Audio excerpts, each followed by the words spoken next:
Mga katrops, welcome back ulit sa aking channel, Sports Rock PH. At ngayon nga ay pag-uusapan natin ang balitang tagumpay nga po ang Milwaukee Bucks na maiwasan ang Miami Heat. Pag-uusapan na rin natin dito sa ating panibagong video ang balitang pag-angat pa ng Los Angeles Lakers sa top 7 sa playoffs ng Western Conference.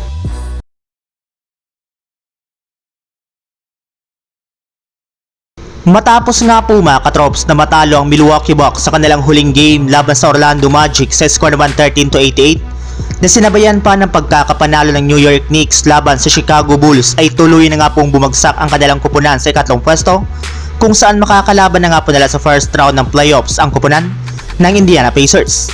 Kaya dahil nga po sa nangyaring ito ay marami na nga po mga fans ang nagsabi na naging successful nga po ang ginawang estratehiya ng Bucks na magpatalo sa kanilang mga huling laro sa regular season upang bumagsak sila sa standings at para maiwasan nga po nila na makalaban agad sa first round ng playoffs ang Miami Heat.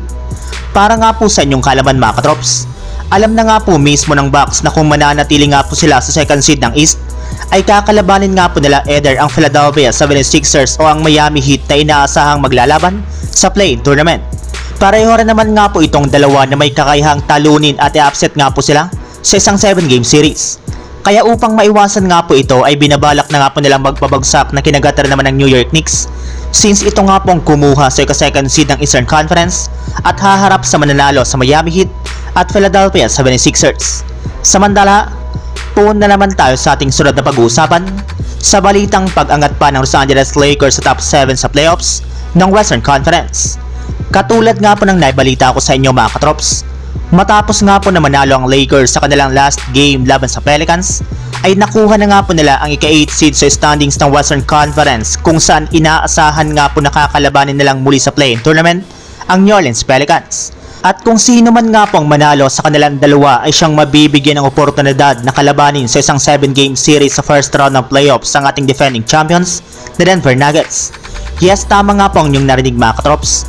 Kapag nanalo nga po ang Lakers sa kanilang game laban sa Pelicans ay sila nga po ang hawak sa ika-7 spot sa West Playoffs.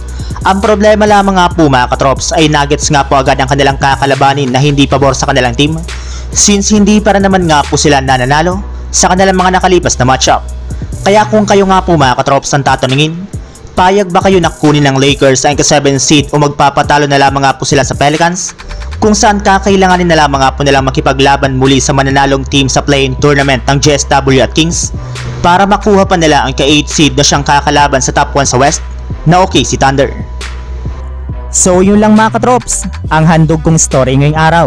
Sana nag-enjoy kayo, please like and subscribe my YouTube channel, Sports React PH, para sa iba pang story at update patungkol sa NBA. Kita-kits muli sa ating susunod na video.